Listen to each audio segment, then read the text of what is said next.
Okay, ये देखो and but हमने किया था, एंड बट किया था, फिर हमने सो किया था, so and so, so and so, और चौथा हमने और किया था, सिर्फ और अंदर आओ या बाहर जाओ, और ये वाला हमने किया, ये 4 हमने किए, है ना। आज हम 2 और करके फिर 2 और करेंगे इसके बाद में, है ना। अब तुम लोगों को थोड़ा थोड़ा रनिंग में आ गया ना, एंड सो बट फॉर, सो अब हम नेक्स्ट कर रहे हैं। नहीं, हमने कल फॉर तो नहीं किया था, एंड सो बट और आज हम कर रहे हैं, ये अलग नहीं है। सो जो है ना, सो और एंड सो जो हमने कल किया था, हाँ, जैसे वो बीमार था इसलिए वो स्कूल नहीं गया, he was unwell and so he did not go to school, इस कारण से he did not go to school। अपन ने सो और एंड सो किया था, ये क्लियर है आपको। जनरल सेंस में ऐसा था, इस कारण से ऐसा हुआ, इसमें हमने सो या एंड सो लगाया, तो ये therefore and therefore क्या है, बहुत मामूली सा अंतर है ना। एंड चांसेस आर कि वो दोनों एक साथ नहीं देंगे, बट फिर भी अगर उन्होंने दे दिया तो हमें वो बारीकी पता होनी चाहिए। जब रिवॉर्ड क्या हो रहा है मैम, इसका है क्लीन मास्टर इजंट रिस्पोंडिंग, उसको वो क्रॉस को क्लिक कर दो, हमको नहीं चाहिए क्लीन मास्टर, वेट कर दिया मैंने, वापस आ जाएगा वो। Video continue. Okay, so now so and so, वो बीमार था इस कारण से वह स्कूल नहीं गया, he was unwell and so he did not go to school, ये अपन ने किया था, है ना।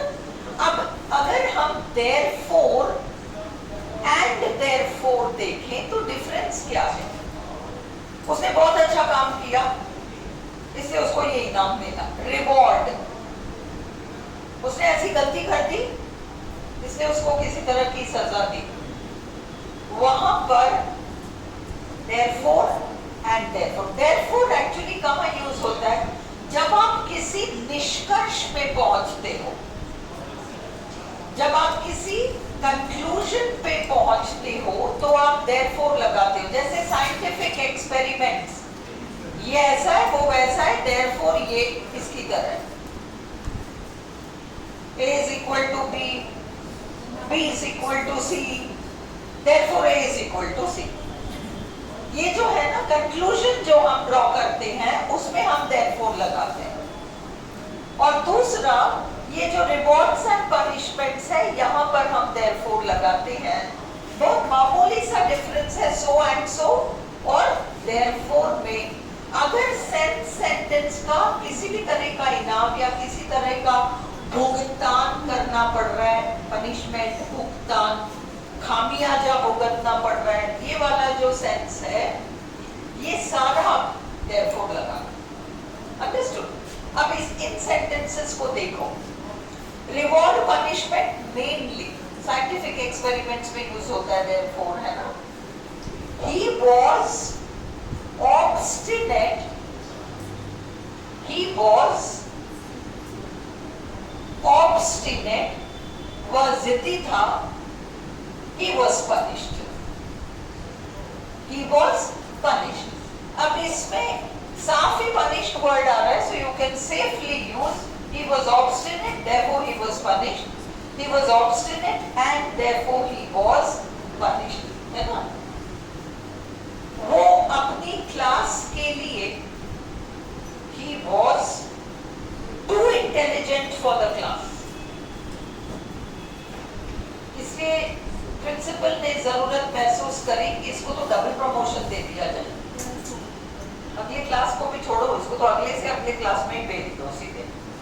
ये therefore है, इसको तो रिवॉर्ड मानो तो रिवॉर्ड है, क्योंकि उसका ये लेवल था इसलिए उसको यहाँ से डायरेक्ट अगले के भी अगले में ये एंड देयरफॉर का एग्जांपल है।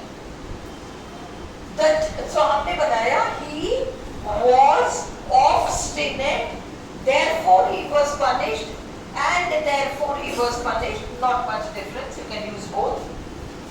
The general fought bravely, इसलिए उसको राजा ने कमांडर इन चीफ बनाया। रिवॉर्ड है, ये वाला तो पनिशमेंट है, ये वाला अपना अगला रिवॉर्ड है। और वो क्लासरूम वाला example, he was double promoted and therefore he was double promoted, वो आपका एंड देयरफॉर एंड रिवॉर्ड वाले कैटेगरी में आ गया। The general fought bravely and therefore the king made him C का मतलब कमांडर इन चीफ, वहां जगह नहीं थी इसलिए मैंने C लिखा है, commander in chief. Is it clear? अब अगला हमारे we've done and, but, और, so, therefore, और हम अगला आ रहे हैं for। पहले हम जितने कंजंक्शंस हैं कोऑर्डिनेट कंजंक्शंस उनको निपटाकर, कोऑर्डिनेट कंजंक्शंस कंपाउंड सेंटेंस में हम 3 तरीके से जोड़ सकते हैं। सेंटेंस को हम 3 तरीके से जोड़कर कंपाउंड बना सकते हैं। फर्स्ट, ये जो कोऑर्डिनेट कंजंक्शंस हैं, ये पूरे जो 7, 8, 9 जो है मैं कराऊंगी, जो भी जितने भी आपको कल तक खत्म हो जाएंगे उनसे जोड़ सकते हैं। सेकंड, हम कंजंक्टिव एडवर्ब्स जैसे हाउएवर, इस तरीके के जो शब्द है वो इसकी अलग एक लिस्ट है, फिर हम उनको करेंगे। उसके बाद थर्ड टाइप, पंक्चुएशन मार्क से, इनमें से किसी को भी यूज किए बगैर पंक्चुएशन मार्क से हम क्या कर सकते हैं, ये तीनों हम पहले सीखेंगे। फिर एक अच्छा बड़ा सा मिक्स्ड एक्सरसाइज करेंगे और मिक्स्ड एक्सरसाइज करने के बाद ही हम कॉम्प्लेक्स पे जाएंगे। कॉम्प्लेक्स में टाइम नहीं लगेगा, one week at the most, है ना। All the clauses, nouns, adjectives, adverbs सारे हो जाएंगे। तो अब हमारा फॉर, फॉर का मतलब, फॉर तुमको बिल्कुल बिकॉज की तरह लगेगा, फॉर तुम्हें बिकॉज की तरह लगेगा, पर फॉर और बिकॉज में अंतर होता है। और फॉर आपका कंपाउंड है, बिकॉज आपका कॉम्प्लेक्स है। इस चीज को याद रखो। फॉर और लिखो, फॉर और बिकॉज एक से लगेंगे,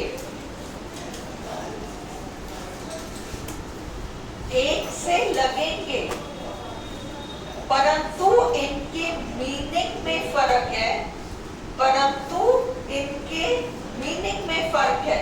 for and because will appear very similar, but there is a sharp difference in meaning between them.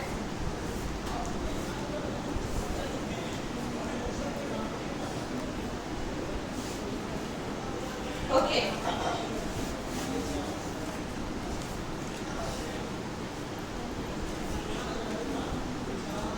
और फॉर में हम अनुमान लगाते हैं कि क्योंकि ये स्थिति है तो ऐसा हुआ होगा। फॉर में हम अनुमान लगाते हैं, we make an assumption in for, we assume। For में हम अनुमान लगाते हैं, फॉर में हम अनुमान लगाते हैं कि क्योंकि ऐसी स्थिति है, कि क्योंकि ऐसी स्थिति है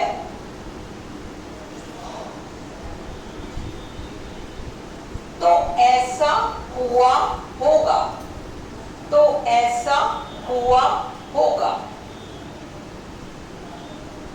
जबकि बिकॉज में, जबकि बिकॉज में स्पष्ट रूप से कारण बताया जाता है, जबकि बिकॉज में स्पष्ट रूप से कारण बताया जाता है। लिसन, अब हम इसका एक एग्जाम्पल देखते हैं। हम घर से बाहर निकलते हैं, अपन घर से बाहर निकलते हैं, सड़क पर उतरते हैं और सड़कें गीली हैं। हम घर से बाहर निकले और हमने देखा कि सड़कें गीली हैं।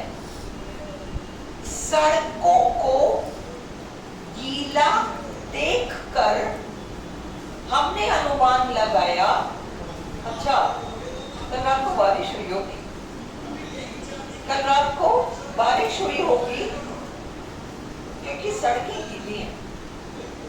गीली सड़कों को देखकर मैं कारण मतलब मैं अनुमान लगा रही हूं कि क्या क्या हुआ होगा।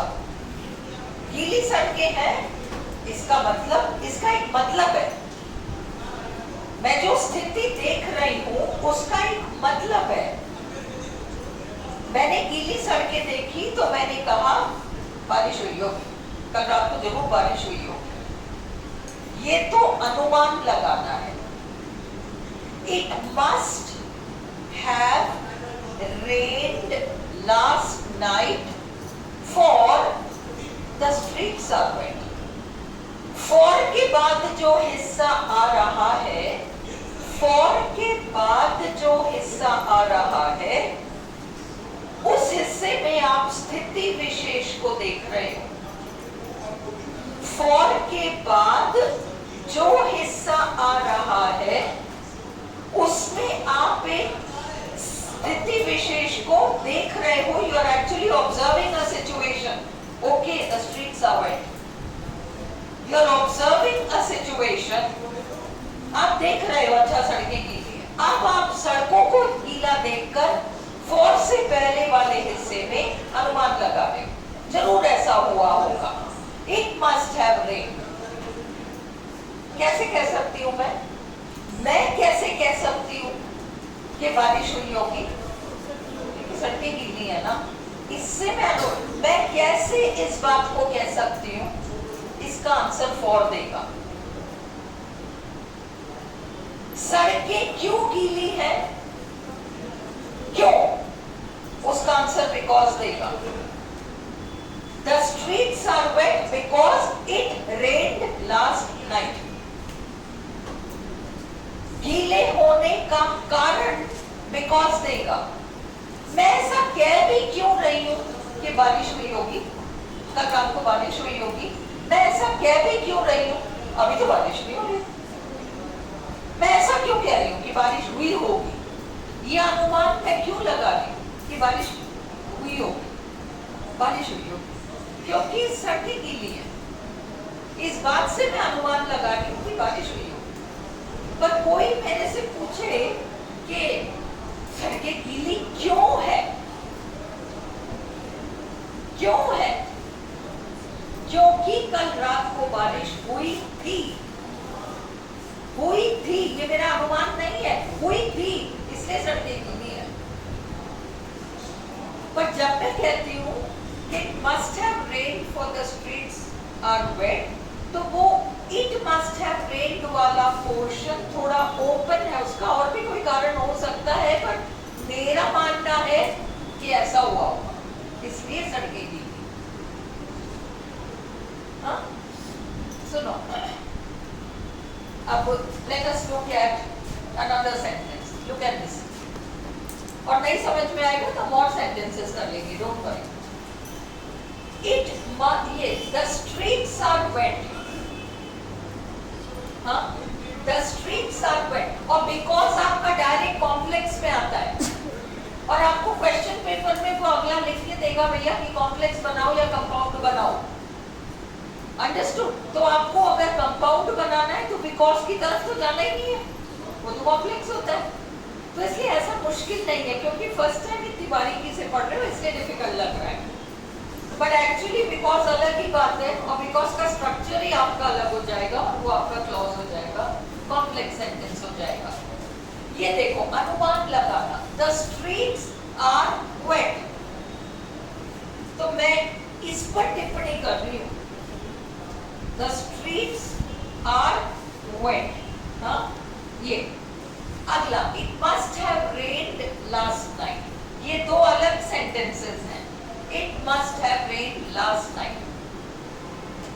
अब इस सेंटेंस को अगर मुझे कंपाउंड बनाना है तो मुझे पहले अनुमान वाला हिस्सा जो है वो पहले लाना पड़ेगा और फिर मैं स्थिति वाली चीज करूंगा. अब मैं कहूंगी it must have rain last night. जरूर कल रात को बारिश हुई होगी. अरे तुम कैसे कह सकते हो कि कल रात को बारिश हुई थी, अभी तो बढ़िया सूखा हुआ मौसम है. नहीं, कल रात को बारिश जरूर हुई होगी. फॉर, ये भी क्योंकि का फॉर्म है. For the streets are wet, उसका रिजल्ट दिख रहा है. ऐसा हुआ होगा क्योंकि ऐसा कोई रिजल्ट दिख रहा है. अब हमने फॉर लगाया. अरे सड़कें गीली क्यों है? सड़कें गीली इसलिए है क्योंकि कल रात भर बारिश हुई है. बिकॉज कॉम्प्लेक्स, केवल एक शब्द का अंतर है because and for. But you can see कि बिकॉज कॉम्प्लेक्स में चला जाएगा और फॉर आपका अनुमान लगा रहे हो तो वो आपका कंपाउंड में ही रहेगा. एक सेंटेंस और देखो. आई नो 40% ही समझ में आया, कोई बात नहीं. ये देखो, I cannot see. I cannot see, मुझे दिख नहीं रहा. मुझे दिख नहीं रहा. It is dark. अब अगर हमें कंपाउंड बनाना है तो हम क्या करेंगे? कौन से हिस्से को पहले लेंगे? इसी को लेंगे. इसी को. I cannot see for it is dark. देखो ढंग से दिख नहीं रहा. इसके और भी कारण हो सकते हैं. हो सकता है मेरे चश्मे का नंबर बदलना हो. Pay attention here, don't talk. मेरे को दिख नहीं रहा कि और भी कारण हो सकते हैं. शायद इसका नंबर कुछ बढ़ना घटना होगा. Something must be happening. इसके और बहुत सारे कारण हो सकते हैं. I can not see for it is dark, है ना. अब ये फॉर इट इज डार्क आपका रीजनिंग है. मुझे दिख नहीं रहा और मेरे हिसाब से it is dark. I can not see for it is dark. ये इट इज डार्क रिजल्ट है. आई कैन नॉट सी एक स्थिति है. जैसे अनुमान लगाया कि बारिश हुई होगी क्योंकि सड़कें गीली है. इट इज अ फैक्ट कि सड़कें गीली है और उसका अपन अनुमान लगा रहे हैं कि इसलिए गीली हो रही होगी क्योंकि रात को बारिश हुई होगी, क्या पता. उसी तरह से I can not see for it is dark. अंधेरा तो हो ही रहा है. अंधेरा तो हो ही रहा है, इसलिए आई एम नॉट. अब इसको केवल तुम बिकॉज से जोड़ दोगे तो ये कॉम्प्लेक्स बन जाएगा. इसमें तुम्हें बहुत दिमाग नहीं लगाना है. फॉर कंपाउंड में लगेगा एंड बिकॉज आपका कॉम्प्लेक्स में लग रहा है. इससे ज्यादा बहुत ज्यादा दिमाग मत लगाओ. बट मोटा मोटा समझो कि अनुमान लगाने के सेंस में हम फॉर. तुम ऐसा टिप्पणी कर भी क्यों रहे हो? ऐसी टिप्पणी कर भी क्यों रहे हो? मैं ऐसी टिप्पणी इसलिए कर रही हूँ क्योंकि ये स्थिति है. ये स्थिति क्यों है? Because this is that. Same structure है. बिकॉज एंड फॉर का कंपाउंड एंड कॉम्प्लेक्स में आपको अंतर मिल जाएगा. Nothing else. बहुत ज्यादा दिमाग मत लगाओ. For is compound, because is complex. But कोई सेंटेंस ऐसा आ सकता है जैसे ये वाला था, स्ट्रीट्स आर वेट और it must have rained last night वाला. ये जो है टिपिकली कंपाउंड एंड फॉर से ही बनने वाला सेंटेंस है. I cannot give you any books. I have none. I cannot give you any books. For I have none. I cannot give you any books. मैं तुम्हें बुक नहीं दे सकता. ये है ना, आई कैन नॉट गिव यू। क्यों? अगर हम बिकॉज से जोड़े, I will say because I don't have any books I can not give you any. मेरे पास है ही नहीं तो मैं तुम्हें कैसे दे दूं? Because I don't have any books I can not give you. इस कारण से कि मेरे पास किताबें नहीं है मैं तुम्हें नहीं दे सकता। इसको बिकॉज से जोड़ रहे हैं तो हमने इसको कॉम्प्लेक्स बना दिया। पर मैं तुम्हें यहाँ पर कह रही हूँ मैं तुम्हें किताबें नहीं दे सकती for I have none. Only compound and complex का डिफरेंस है फॉर एंड बिकॉज। मीनिंग का देखो ये वाले सेंटेंस में या इस वाले सेंटेंस में बिकॉज एंड फॉर में तुम्हें कोई बारीकी से मीनिंग नहीं अंतर नहीं कर पाओगे, केवल इस एक पे कर पा रहे हो। वो भी इसलिए कर पा रहे हो कि इसमें मस्ट हैव मॉडल आया है, जरूरी नहीं है मॉडल आए। इसी तरह के दो सेंटेंसेस आ जाए तो तुम्हें कुछ नहीं करना है, कंपाउंड देख के फॉर लगाना है और अगर वो कॉम्प्लेक्स मांग रहे हैं तो बिकॉज चूज करना है। Simple. Take a lamp the night is dark. ये स्थिति होने की वजह से take a lamp, it's a suggestion, take a lamp for the night is dark. Why did she take a lamp? Because the night was dark. केवल meaning में थोड़ी अंतर है, केवल कॉम्प्लेक्स एंड कंपाउंड में फॉर एंड बिकॉज का तुम्हें अंतर हो गया। She loves her dog। मैं कैसे कह सकती हूँ, मैं ये टिप्पणी कर भी कैसे सकती हूँ कि she loves her dog। मैं ये सजेशन दे भी क्यों रही हूँ ये लैंप ले जा। She loves her dog। मुझे कैसे पता वो अपने कुत्ते से प्यार करती है या नहीं, मुझे क्या पता। नहीं, मैं तो अनुमान ही लगा रही हूँ कि उसे वो अपने कुत्ते से बहुत प्यार होगा क्योंकि वो अपने कुत्ते को हर जगह ले जाती है। She loves her dog। She never, ये सेंटेंस, इस सेंटेंस से तुम्हें फॉर एंड बिकॉज का अंतर क्लियरली समझ में आ जाएगा। ये वाला सेंटेंस देखो, कॉपी में लिखो she loves her dog।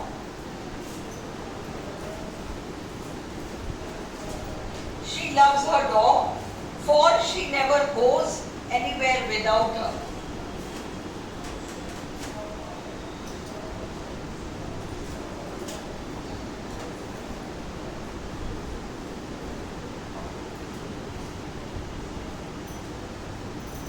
She loves her dog for she never goes anywhere without her।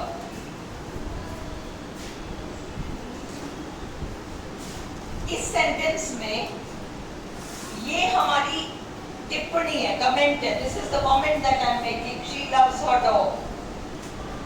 She loves her dog मेरा कमेंट है, मेरी टिप्पणी है कि उसे उसके कुत्ते से बहुत प्यार है। मुझे कैसे पता उसको उसके कुत्ते से बहुत प्यार है? मैं इसलिए ऐसा कह रही हूँ क्योंकि वो हर जगह अपने कुत्ते को ले जाती है।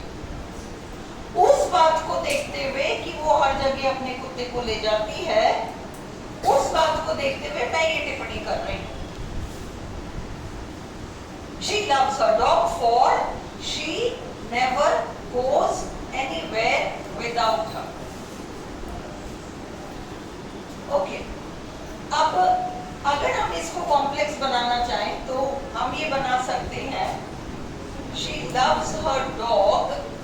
listen, she loves her dog। Copy में लिखो she loves her dog। तुमने ये पूरा एक्सप्लेनेशन हिंदी में लिखा? नहीं लिखा तो क्या कर रहे थे? जगह छोड़ो, घर जाके वीडियो से उतारना, 4-5 लाइन छोड़ो, ये इंपॉर्टेंट है। इसलिए चाहे तुम्हें पता है कि फॉर कंपाउंड में आता है, बिकॉज कॉम्प्लेक्स में आता है, it is true, you know, but you have to understand the difference, है ना। अपन को सिर्फ ऐसे ही पढ़ना नहीं है, समझ के करना है। भले ही तुम्हें शॉर्टकट तो यही है कि कंपाउंड है तो फॉर है एंड कॉम्प्लेक्स है तो बिकॉज है, यही शॉर्टकट है ना। बट कभी पूछा ही जाए कुछ भी, you should know the difference. चलो, अब इस वाले में she loves her dog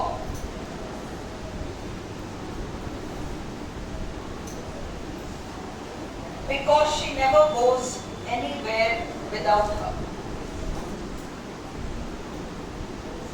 Because she never goes anywhere without her. She never goes anywhere without her. अब आम तौर पर अपन समझते हैं दोनों सेम ही तो है. For and because सेम ही तो है. क्या फर्क पड़ रहा है अगर अपन कहें she loves her dog because she never goes anywhere without her. इस सेंटेंस का मीनिंग हुआ कि वो कुत्ते से प्यार ही इसलिए करती है, वो कुत्ते से प्यार ही इसलिए करती है क्योंकि वह कुत्ते को हर जगह ले जाती है. क्या ये सच है? या ये सच है कि वह अपने कुत्ते से इतना प्यार करती है ना, कि उसको वह हर जगह लगाती है. हिंदी में दोनों सेंटेंसेस को लिखो. वह अपने कुत्ते से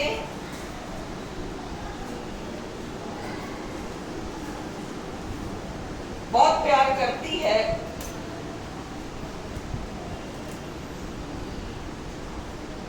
और उसका प्यार करने का कारण, और उसका कुत्ते से प्यार करने का कारण क्या है? कि वो उसको हर जगह ले जाती है.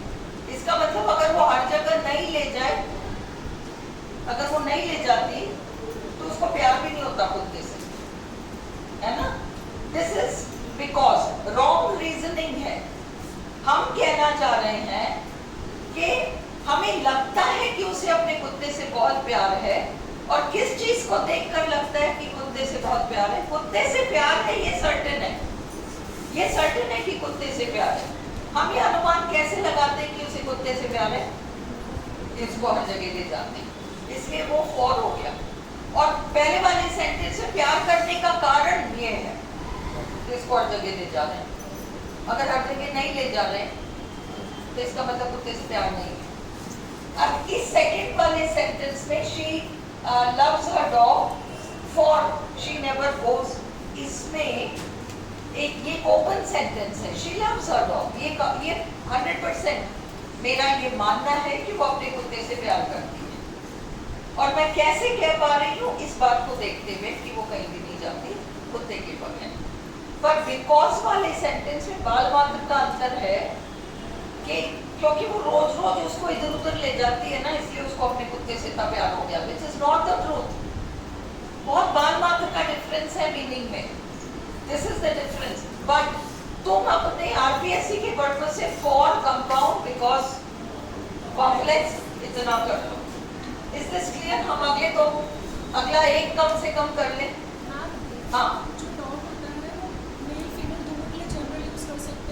हाँ, we don't use the word which. We don't use it. Even though she हो, she dog हो, तो भी हम which इसलिए नहीं यूज करते कि वो गाली के लिए यूज हो जाता है ना. Put dog there. We put dog there. She has a dog. Although Westerners will say she has a bitch, perhaps, but people In India, generally no, we don't say that. हाँ, वो गाली के category में आ गया. So we say she dog. Things like that. and that is why we have put her there. her, हाँ. वो एक होता, वो भी वही होता. वो फिर पूछ दो ना. एक और कर ले.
चालू है सलोनी?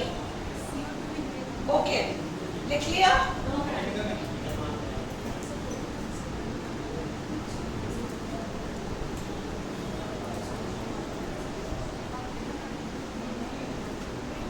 मैं भी करवा लाऊं शाम को।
हाँ,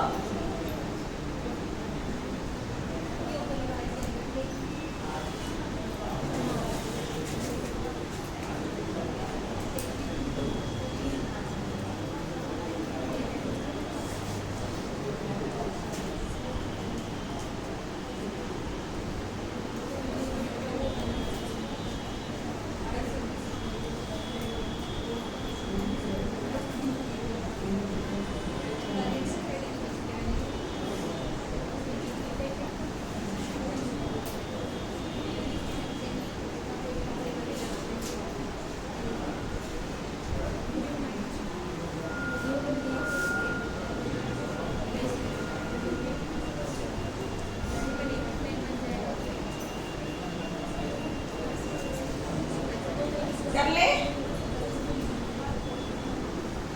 लिख लिया सबने? चलो, यहाँ देखो, ये सिंपल है, आइदर ऑन, है ना? कल neither not, not only but also, neither nor, not only but also, ये हम कल देख लेंगे। आज ये देखो, Tom will help you, Tom will help you, John will help you. Either Tom or John will help. Will prepare the report. Will prepare the report. आ रहा है क्या समझ? पूरा फुल कर रखा है। हाँ, will prepare the report. John will prepare the report. Clear that either Will or John will prepare the report. You return the money you have stolen. I will call the police. Either, अब इस sentence को ध्यान से देखो. Either you return the money or I will call the police. Either you return the money or I will call the police. इसमें दो करता है. अगर इसमें करता एक ही होता ना, तो you either do this or that आ सकता है.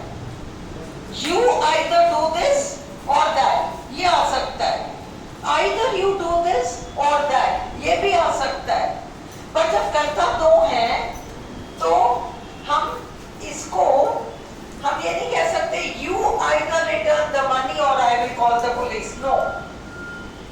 Because I am not giving you two choices. तुम या तो पैसा वापस कर दो या तुम कह दो कि तुम 2 महीने बाद पे कर दोगे।